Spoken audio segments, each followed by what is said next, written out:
आज हम study of VI characteristics of triac के बारे में पढ़ेंगे। आज हमारा जो प्रैक्टिकल है वो है ट्राइक की स्टडी और उसके वीआई कैरेक्टरिस्टिक्स के बारे में पढ़ना। तो ट्राइक की फर्स्ट फुल फॉर्म होती है ट्रायोड फॉर अल्टरनेटिंग करंट। इस प्रैक्टिकल को परफॉर्म करने के लिए हमें जो रिक्वायर्ड अपरेटस की आवश्यकता होती है वो होता है ट्राइक किट, जैसे कि हमारे सामने पड़ा है ट्राइक किट एक। उसके साथ ही एसेसरीज, जो उस ट्राइक किट के अंदर ऑपरेशन करवाने के लिए जो एसेसरी या लीड की आवश्यकता होती है उसे हम एसेसरी कहते हैं। अगर मैं इसके थोड़ी थियोटिकल्स की पोर्शंस की बात करूं तो मैं देखता हूं कि अगर मैं ट्राइक को देखता हूं, ट्राइक के सिंबल को देखता हूं, तो ये 3 टर्मिनल डिवाइस है जिसे MT2, MT1 और गेट में डिफाइन किया जाता है। अगर मैं इसके बेसिक कंस्ट्रक्शंस की बात करूं तो मैं बेसिक कंस्ट्रक्शन में देखता हूं कि ये 3 लेयर डिवाइस है, लेकिन इसके अंदर एन टाइप मटेरियल को लाइटली डोपेट किया जाता है और उन दोनों डोपिंग मटेरियल से अपने टर्मिनल्स निकाले जाते हैं, जिसको मैं बोलता हूँ MT2, MT1 और गेट टर्मिनल। अगर मैं इसके इक्विवेलेंट सर्किट की बात करूं तो मैं ट्राइक के इक्विवेलेंट सर्किट को देख सकता हूं, तो मैं ये भी बोल सकता हूं कि दो SCR को पैरेलल और ऑपोजिट कनेक्ट करने पर जो कॉम्बिनेशन सर्किट बनता है हम उसे ट्राइक बोलते हैं। जैसे कि इक्विवेलेंट सर्किट में बोला है कि हमने दो SCR लिए हैं, दोनों को ऑपोजिट और पैरेलल कनेक्ट किए हैं, जिसमें एक SCR का एनोड दूसरे के कैथोड के साथ कनेक्ट है तथा दूसरे का पहले का कैथोड और सेकंड वन वाले के साथ एनोड के साथ कनेक्ट है, और दोनों के गेट को कॉमन करके गेट टर्मिनल निकाला गया है। इस प्रकार मैं बोल सकता हूँ कि यहाँ पर ये 3 टर्मिनल डिवाइस है जिसको हम डिफाइन कर सकते हैं MT2, MT1 और गेट टर्मिनल से। अगर मैं इसके आइडियल कैरेक्टरिस्टिक्स की बात करूं तो मैं ये इसके इक्विवेलेंट सर्किट को देख के बता सकता हूं कि इसमें दो SCR है, पैरेलल डायरेक्शन में पैरेलल कनेक्टेड और दोनों ऑपोजिट डायरेक्शन में कनेक्टेड है। तो एक SCR एक आने वाली इनपुट के हाफ साइकिल में एक SCR काम करेगा तथा दूसरा वाला ऑफ रहेगा। उसी प्रकार जब इनपुट में आने वाली अल्टरनेट करंट का बॉटम पार्ट या नेगेटिव साइकिल आएगा तब SCR2 काम करेगा और SCR1 ऑफ रहेगा। उसी हिसाब से अगर मैं इसके आइडियल कैरेक्टरिस्टिक्स की बात करूं तो इसमें SCR की कनेक्टिविटी होती है, SCR दो पैरेलल में कनेक्ट होते हैं, इस वजह से इसकी जो आइडियल कैरेक्टरिस्टिक्स है वो SCR की सेम उसकी तरह दिखता है तथा उसी की तरह वर्क ऑपरेशन भी करता है। पर इसमें इसका सबसे अच्छा एडवांटेज ये है कि ये दोनों डायरेक्शंस में काम करता है, अर्थात ये फॉरवर्ड बायस में भी काम करता है और रिवर्स बायस में भी काम करता है। इसको फॉरवर्ड बायस और रिवर्स बायस में काम करवाने के लिए आने वाले इनपुट की पोलैरिटी को चेंज करके हम ट्राइक को फॉरवर्ड बायस में और रिवर्स बायस में काम करवा सकते हैं। और साथ ही इसका जो फॉरवर्ड बायस और रिवर्स बायस में जो ब्रेक ओवर वोल्टेज है या जिस वोल्टेज पे SCR मतलब ट्राइक फायर होता है या एनोड करंट को पूरे ट्राइक में फ्लो होने के लिए परमिशन देता है या डिफ्लेक्शन लेयर टूट जाती है, उस वोल्टेज का जो वोल्टेज होता है वो उसके मटेरियल के कंस्ट्रक्शन पे डिपेंड करता है। जिस हिसाब से हम मटेरियल लेते हैं उस मटेरियल के ब्रेक और वोल्टेज पे डिपेंड करता है तथा साथ में ही इसका गेट टर्मिनल होता है, तो उस गेट टर्मिनल के बिहाफ पे हम गेट टर्मिनल पे इनपुट में करंट अप्लाई करके हम उसके फायर एंगल को भी चेंज कर सकते हैं। जैसे कि अगर मैं फॉरवर्ड बायस को देखता हूं तो सेम टू सेम ये देखिए, जैसे कि अगर मैंने वोल्टेज अप्लाई किया है और ब्रेक और वोल्टेज तक नहीं आया, IG1 अप्लाई किया है, तो जो लीकेज करंट फ्लो होती है मैं उसे बोलता हूँ फॉरवर्ड लीकेज करंट, और जिस वोल्टेज पर आने के बाद ट्राइक फायर हो जाता है उसे बोलता हूँ फॉरवर्ड ब्रेक ओवर वोल्टेज। उसी प्रकार अगर मैं गेट की वैल्यूज़ को चेंज करता हूँ, इनपुट में गेट की वैल्यू को चेंज करता हूँ, तो गेट एक बार ऑपरेट होने के बाद में, एक बार ट्राइक को ऑपरेट करने के बाद में गेट टर्मिनल की कोई उपयोगिता नहीं होती। जैसे SCR में हमने देखा था, अगर मैं उसको हटा देता हूँ तो भी इसका कोई इंपॉर्टेंस नहीं रहता। सेम टू सेम उसी प्रकार यहाँ पर जो गेट है ट्राइक के अंदर, उस गेट टर्मिनल का उपयोग सिर्फ और सिर्फ ट्राइक को ऑपरेट करने के लिए या चालू करने के लिए लिया जाता है। तो ट्राइक का सबसे अच्छा एडवांटेज ये है कि यह फॉरवर्ड बायस और रिवर्स बायस दोनों में काम करता है और दोनों में इसकी कैरेक्टरिस्टिक्स सेम होती है। ये लीनियर मैं बोल सकता हूँ, एक तरह से दोनों लीनियर होते हैं, जो कि फॉरवर्ड बायस और रिवर्स बायस में बाई डायरेक्शनली लीनियर होते हैं, ताकि जो फॉरवर्ड बायस में इसका ब्रेक ओवर वोल्टेज जो ग्राफ बनेगा वही का रिवर्स बायस में बनेगा। तथा साथ में इसका सबसे मोस्ट और यूजफुल एडवांटेज ये है कि मैं ट्राइक को 4 कोऑर्डिनेट में यूज़ कर सकता हूँ। तो यहाँ पर जब मुझे 4 कोऑर्डिनेट में यूज़ करना होता है तब मैं ट्राइक के MT2 टर्मिनल जो है, MT2 टर्मिनल और गेट टर्मिनल के कॉम्बिनेशन से मैं 4 कोऑर्डिनेट में यूज़ करवा सकता हूँ, जिसे मैं बोलता हूँ first coordinate, second coordinate, third coordinate और फोर्थ कोऑर्डिनेट। फर्स्ट कोऑर्डिनेट में अगर मैं इसको उपयोग में लेता हूँ तो मैं देखता हूं कि MT2 टर्मिनल को पॉजिटिव रखता हूं तथा गेट को भी पॉजिटिव रखता हूं, उसे मैं फर्स्ट कोऑर्डिनेट बोलता हूं। उसी प्रकार अगर मैं MT2 टर्मिनल को पॉजिटिव रखता हूं तो गेट टर्मिनल को नेगेटिव रखता हूं तो उसको मैं सेकंड कोऑर्डिनेट बोलता हूं। तथा अगर MT2 टर्मिनल को मैं नेगेटिव रखता हूं और गेट टर्मिनल को पॉजिटिव रखता हूं तो मैं उसे थर्ड कोऑर्डिनेट बोलता हूं। उसी प्रकार फोर्थ कोऑर्डिनेट में MT2 टर्मिनल और गेट टर्मिनल दोनों टर्मिनल पे मैं आने वाली सप्लाई, आने वाली पावर को नेगेटिव रखता हूं, उससे मेरा फोर्थ कोऑर्डिनेट ऊपर ऑपरेट होता है। इस प्रकार मैं ट्राइक को फोर्थ कोऑर्डिनेट या टर्नर प्रोसेस में 4 तरह के कोऑर्डिनेट से ऑपरेट कर सकता हूं, और चारों ऑपरेशंस में मैं यही देखता हूं कि MT2 टर्मिनल और गेट टर्मिनल पर जो सप्लाई वोल्टेज आ रही है या जो वोल्टेज आ रही है, उस वोल्टेज की पोलैरिटीज़ को चेंज करके मैं ट्राइक को ऑन कर सकता हूँ और ऑफ कर सकता हूँ। अगर मैं इसके प्रैक्टिकल सर्किट की बात करूँ फॉरवर्ड बायस की, तो मैं अगर प्रैक्टिकल सर्किट में देखता हूँ तो मैं देखता हूँ कि यहाँ पर मैंने सबसे पहले ट्राई को अगर मुझे ऑपरेट करवाना है तो इसमें एसेंशियली नीड मुझे कौन कौन से ऑपरेटर की आवश्यकता पड़ेगी। तो मैं देखता हूँ कि ट्रायक में अगर गेट टर्मिनल पे मुझे आने वाली करंट की वैल्यू को मेजर करना है तो यहाँ पर मैं अमीटर लगाता हूँ और यहाँ पर इसके साथ में सीरीज में रजिस्टर लगाता हूँ जो इसके करंट लिमिटिंग रजिस्टर होता है, तथा साथ में इसके वोल्टेज सोर्स को कनेक्ट करता हूँ ताकि वो उस करंट को अमीटर में दर्शाए कि गेट टर्मिनल पे कितनी करंट फ्लो हो रही है। और ट्रायक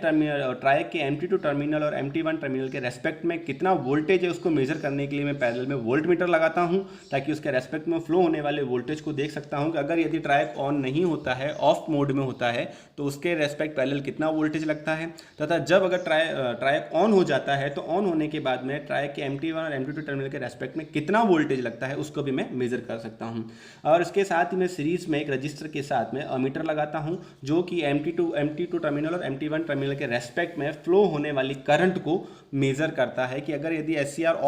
ट्रायक ऑफ होता है तो उस समय MT2 टर्मिनल और MT1 टर्मिनल के रेस्पेक्ट में कितनी करंट फ्लो होती है उसको मेजर कर सकता हूं। अगर यदि ट्रायक ऑन हो जाता है तो उस समय मेरे अमीटर में फ्लो होने वाली करंट या MT2 टर्मिनल और MT1 टर्मिनल के रेस्पेक्ट में फ्लो होने वाली करंट के बीच में मैं उसको मेजर कर सकता हूं। तथा यहाँ पर जो R2 दिखा होता है एक लोड रजिस्टर होता है जो कि इसकी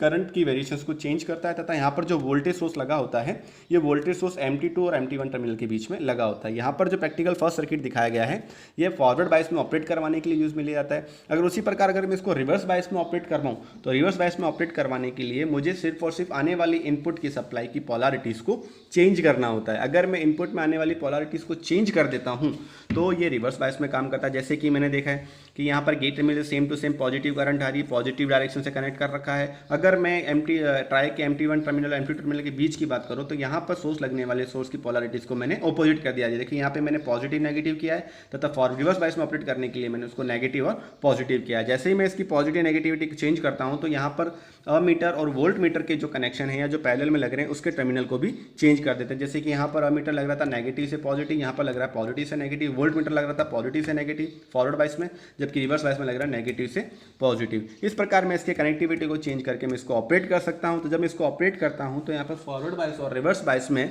आने वाला ग्राफ और तथा आने वाली रीडिंग दोनों पैरेलल सेम होती है तथा इससे बनने वाले ग्राफ दोनों लीनियर और बाई डायरेक्शनल प्रॉपर होते हैं। उस पर नाउ अब अगर हम ट्राई को प्रैक्टिकल परफॉर्म करने की बात करते हैं तो हमने देखा है कि हम इसको ऑपरेट करवाने की ट्राई किट की आवश्यकता होती है। जब हमारे पास ट्राई कैरेक्टरिस्टिक्स किट है तथा साथ ही मुझे एसेसरीज की आवश्यकता होती है जो इसकी कनेक्टिविटी को शो करता है। अगर मैं इसके कनेक्शंस की बात करूँ, अगर मैं इसे फॉरवर्ड बायस में ऑपरेट करता हूँ तो जैसे कि मैंने दिखाया है इस डायग्राम के अंदर कि यहाँ पर कनेक्टिविटी में डायग्राम कनेक्ट करने के लिए जो मैंने सर्किट डायग्राम बनाया उसी सर्किट डायग्राम के अकॉर्डिंग मैंने इसको कनेक्ट किया है। अब इसको कनेक्ट करने के साथ में अगर मैं इसकी ऑपरेशंस की बात करूँ, सबसे पहले मैं लेता हूँ कि अगर मैं गेट पर कुछ भी अप्लाई नहीं करता हूँ और ट्राई के रेस्पेक्ट MT1 टर्मिनल और MT2 टर्मिनल के रेस्पेक्ट में वोल्टेज अप्लाई करता हूँ तो वहाँ पर फ्लो कितनी वोल्टेज होगी, करंट कितना होगा। तथा इसमें साथ ही मेजर करने के लिए मुझे एक स्केल दी हुई है। अगर मैं देखता हूँ अमीटर के रेस्पेक्ट में, अगर मैं देखता हूँ यहाँ पे 10 मिली एम्पियर और 100 मिली एम्पियर के बीच मुझे स्केल दी हुई है तो 10 मिली एम्पियर का मैं उपयोग तब करूँगा जब अगर ट्रायक मेरा ऑफ मोड में हो और उसके अक्रॉस लीकेज करंट जो फ्लो हो रही है उसको मेजर करने के लिए मैं इस स्केल का यूज़ करूंगा। और यदि अगर मेरा ट्रायक ऑन हो जाता है और उसमें एनोड करंट फ्लो होती है तो उस मैक्सिमम करंट को मेजर करने के लिए मैं 100 मिली एम्पियर की स्केल को यूज़ करूंगा। और उसी साथ जैसे कि वोल्टेज का दिया हुआ है, वोल्टेज में 5 वोल्ट डीसी और 100 वोल्ट डीसी, तो 100 वोल्ट डीसी का तब यूज़ करूंगा जब अगर मैं ट्रायक मेरा ऑफ मोड में है, उसके रेस्पेक्ट में कितना वोल्टेज लग रहा है, मैं कितना वोल्टेज लगा रहा हूँ उसको मेजर करने के लिए मैं 100 वोल्ट डीसी का उपयोग में लेता हूँ। अगर उसके साथ अगर मेरा ट्रायक ऑन हो जाता है तो ऑन होने के बाद में ट्रायक अपने अक्रॉस कितना वोल्टेज ड्रॉप करता है उसको मेजर करने के लिए मैं छोटी वाली स्केल का उपयोग लेता हूँ। अब मैं इसको ऑन करता हूँ तो सबसे पहले मैं मोड में रखता हूँ कि मैंने यहाँ पर जैसे कि ये IG बताएगा मुझे, ये IA बताएगा और ये MT2 और MT1 टर्मिनल के बीच में फ्लो होने वाले वोल्टेज को बताएगा। तो यहाँ पर मेरा IG है, ये IA है और ये मेरा MT2 और MT1 टर्मिनल के रेस्पेक्ट होने वाले वोल्टेज को दिखाएगा। जैसे कि मैंने गेट को बिल्कुल जीरो रखा है, ये मेरे गेट के करंट को लिमिट कर रहा है। और अगर अब मैं धीरे धीरे वोल्टेज बढ़ाता हूँ, अब मैंने वोल्टेज इसके लेता हूँ मैं 100 वोल्ट और यहाँ पर फ्लो होने वाले करंट की रिवर्स लीकेज करंट देखना है तो मुझे देखता हूँ, तो मैं देखता हूँ जैसे जैसे मैंने वोल्टेज बढ़ाया 10 वोल्ट तो मेरे पास जीरो करंट फ्लो हुई। जैसे ही मैंने 20 वोल्ट किया फिर मेरी जीरो करंट फ्लो हुई, 30 वोल्ट किया फिर जीरो हुआ, 40 किया फिर जीरो, 50 किया फिर जीरो और 60 किया तो भी जीरो, सॉरी इसमें 50 किया तो मेरा 50 करने पे देखता हूँ कि मेरी जो लीकेज करंट फ्लो होती है वो लीकेज करंट फ्लो होती है 0.2 मिली एम्पियर। उसी प्रकार अगर मैं इसके और वोल्टेज को बढ़ाता हूँ तो उसकी लीकेज करंट फ्लो होती है, लेकिन मेरा ट्रायक फायर नहीं होता है। जिसमें मैं बोल सकता हूँ कि ट्रायक को फायर करवाने के लिए मुझे गेट टर्मिनल पर किसी ना किसी तरह की करंट फ्लो या करंट की वैल्यू देनी होती है, जिससे मेरे मिनिमम वोल्टेज पे मेरा ट्रायक फायर हो जाए, एज लाइक एन SCR। उसी प्रकार अगर मैं जैसे कि गेट टर्मिनल पर अब मैंने जैसे कि गेट टर्मिनल पर मैंने कोई करंट अप्लाई की है, जैसे कि मैं गेट टर्मिनल पे कुछ मिली एम्पियर करंट फ्लो कर दिया मैंने, ठीक है। जैसे ही मैं गेट करंट पे कुछ मिली एम्पियर करंट फ्लो करता हूँ और मैं धीरे धीरे वोल्टेज बढ़ाता हूँ, तो देखता हूँ कि जैसे ही मैंने वोल्टेज बढ़ाया है तो इसके साथ वोल्टेज बढ़ रहा है, वोल्टेज बढ़ने के साथ साथ मेरी लीकेज करंट भी आ रही है, और मैंने गेट करंट जो फिक्स किया वो किया है मैंने 0.3 मिली एम्पियर पे। 0.3 मिली एम्पियर फिक्स करने के बाद मैं देखता हूँ जैसे जैसे मैं वोल्टेज को बढ़ाता हूँ, वोल्टेज बढ़ाने के साथ साथ मेरी लीकेज करंट फ्लो हो रही है, लीकेज करंट फ्लो आ रही है मेरी एनोड करंट पे 0.2 मिली एम्पियर। और जैसे मैं 30 वोल्टेज एंड 40 वोल्टेज के आसपास लेता हूँ तो मेरा वोल्टेज की जो करंट आती है वो आ जाती है 20 मिली एम्पियर के आसपास। अब जैसे ही मेरे गेट करंट पे फ्लो होता है, जैसे ही मैंने ज़्यादा 40 वोल्टेज के आसपास वोल्टेज अप्लाई किया, वोल्टेज अप्लाई करते ही मेरा ट्रायक फायर हो जाता है। अगर मैं इसके रेस्पेक्ट में देखता हूँ मेरा कितना करंट फ्लो हुआ है और ट्रायक के फायर होने के बाद में इसका रेस्पेक्टिव वोल्टेज कितना है, तो मैं देखता हूँ ट्रायक के फायर होने के बाद में मेरा 0.8 वोल्टेज ट्रायक के रेस्पेक्ट में वोल्टेज ड्रॉप होता है, तथा उसके फ्लो होने वाली करंट की वैल्यू जो होती है वो आ जाती है मेरी 70 मिली एम्पियर। और जैसे जैसे अब मैं वोल्टेज को बढ़ाता हूँ तो वोल्टेज को बढ़ाने पे मैं देखता हूँ कि मेरा इसके रेस्पेक्ट में ट्रायक के जो रेस्पेक्ट में वोल्टेज है वो तो कांस्टेंट है, बट इस प्रकार इसके फ्लो होने वाले MT2 और MT1 टर्मिनल के बीच में करंट की वैल्यू बढ़ती है। जबकि अगर मैं गेट करंट को कम कर देता हूँ या हटा भी देता हूँ अब, तो इसके ऑपरेशन पर कोई इम्पैक्ट नहीं पड़ता है, तथा एक बार ट्रायक ऑन होने के बाद में गेट करंट को मैं हटा दूं या कम कर दूं उसका कोई इम्पैक्ट नहीं पड़ेगा। इस प्रकार मैं इसकी डिफरेंट टाइप ऑफ वेरिएशंस को यूज में ले सकता हूं। और उसी प्रकार अगर मैं इसको रिवर्स बायस में ऑपरेट करना चाहूं तो मैं इसके रिवर्स बायस में ऑपरेट करने के लिए जो भी MT2 और MT1 टर्मिनल के बीच की जो पोलैरिटीज़ है, इस पोलैरिटीज़ को चेंज करके इसके कनेक्शन को ऑपोजिट करके मैं इसको रिवर्स बायस में भी काम कराऊंगा। अगर मैं इसको रिवर्स बायस में काम करवाऊंगा तो मैं देखूंगा कि इसमें फ्लो होने वाला जो वोल्टेज या ब्रेक और वोल्टेज है वो फॉरवर्ड के समान ही मुझे वोल्टेज पे मिलेगा। अगर मैं इसके रीडिंग की बात करता हूँ फॉरवर्ड रीजन पे, अगर जैसे कि मैंने IG फर्स्ट ऑफ ऑल मैंने 0 रखा, अगर मैंने IG 0 रखा है तो मेरा IA जो 0 फ्लो हो रहा है, वोल्टेज मेरा अगर 10 वोल्ट से 30 वोल्ट DC अप्लाई करने पर भी मुझे 0 वोल्टेज ही 0 एम्पियर करंट ही मिल रहा है। उसी प्रकार अगर मैंने IG 0 रख सका है और जैसे ही मैं वोल्टेज बढ़ाता हूँ 30 से 40 वोल्टेज के बीच में, तो मैं देखता हूँ कि मेरे पास 2 milliampere current leakage current flow होती है। उसी के साथ अगर मैं फिर वोल्टेज को बढ़ाता हूँ और देखता हूँ कि मेरे पास 3 मिली एम्पियर करंट फ्लो होती है, और जबकि मैं 40 से 60 वोल्ट DC करने पर भी मेरे पास यही करंट फ्लो होती है, मतलब मेरा ट्रायक ऑफ मोड में है, ऑन नहीं हुआ है। अगर मैं यहाँ पर IG की, अगर मैं दूसरे रीडिंग की बात करूँ, अगर मैं IG की वैल्यू को पुट करता हूँ 0.03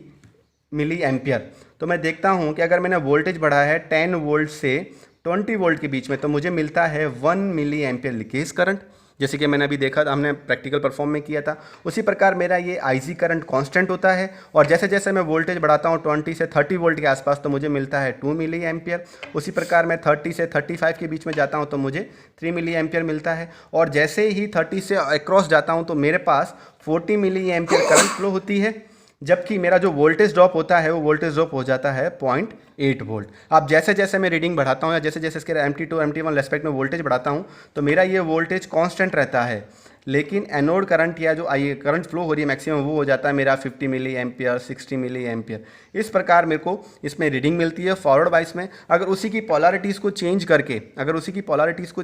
मैं अगर रिवर्स बायस में लेता हूँ तो मैं रिवर्स बायस में भी सेम टू सेम यही रीडिंग देखता हूँ, क्योंकि जो ट्राई की मेटेरियल कैरेक्टरिस्टिक्स है वो फॉरवर्ड बायस और रिवर्स बायस में सेम होती है, उसी टाइप सेम कैरेक्टरिस्टिक्स का हम लोग यूज़ लेते हैं। तो इसी प्रकार मुझे जब मैंने रिवर्स 0 रखा है तो यहाँ पर मुझे 0 एम्पियर करंट मिलेगा 10 वोल्ट से 30 वोल्ट के बीच में। जैसे ही 30 वोल्ट से 40 वोल्ट के बीच में लूँगा तो मुझे 2 मिली एम्पियर लीकेज करंट मिलेगा, और 40 से 60 वोल्ट लूँगा तब भी मुझे 3 मिली एम्पियर लीकेज करंट मिलेगा। इस प्रकार मैं बोल सकता हूँ रिवर्स बायस में भी मेरा ये ट्रायक ऑफ होता है। अगर मैं रिवर्स बायस में भी गेट पर अगर कोई ना मिनिमम करंट वैल्यू पुटअप करता हूँ जैसे कि 3 मिली एम्पियर, तो मैं देखता हूँ कि 10 वोल्ट से 20 वोल्ट के बीच में भी मुझे 1 मिली एम्पियर करंट मिलता है, और जैसे ही 10 वोल्ट 20 वोल्ट से 30 वोल्ट के बीच में अगर मैं इसको वोल्टेज अप्लाई करता हूँ तो मेरा गेट तो कांस्टेंट है, लेकिन लीकेज करंट बढ़ रही है, जैसे कि 2 मिली एम्पियर हो गया। अब जैसे ही 30 से 35 के बीच में लिया तो मेरी लीकेज करंट हो जाती है 3 मिली एम्पियर, और जैसे ही 35 से जैसे ही मोर देन लेता हूँ तो मेरा सेम टू सेम जैसे फॉरवर्ड बाइस में हुआ था कि यहाँ पे करंट की वैल्यू बढ़ जाती है एनोड करंट की, लेकिन जो वोल्टेज है वो फिक्स आ जाता है। एक ड्रॉपिंग वोल्टेज जो मिनिमम वोल्टेज ड्रॉप करता है ट्राइक अपने ऑपरेट होने के बाद में वो शो करता है। इस प्रकार मैं देखता हूँ कि यहाँ पर ये 8 वोल्ट 0.8 वोल्ट ड्रॉप करता है तथा 50 मिली एम्पियर करंट फ्लो होती है, फिर 8 वोल्ट ड्रॉप करता है, वोल्टेज और बढ़ाने पे देखता हूँ 60 मिली एम्पियर करंट फ्लो होती है। इस प्रकार मैं देख सकता हूँ कि जब मैं ट्राई को फॉरवर्ड बाइस और रिवर्स बाइस में ऑपरेट करवाता हूँ तो इसका जो कट ऑफ वोल्टेज है या जो ब्रेक ओवर वोल्टेज है वो एक एज पर अप्रॉक्सीमेट सेम आता है, क्योंकि उसका जो मेटल कंस्ट्रक्शन है वो सेम होता है। उस सेम की वजह से इस ट्राइक को मैं फॉरवर्ड बाइस और रिवर्स बाइस दोनों में ऑपरेट करवा सकता हूँ, जैसे कि मैंने प्रैक्टिकल सर्किट में दिखाया है और हमने प्रैक्टिकल प्रूव किया है। Thank you so much.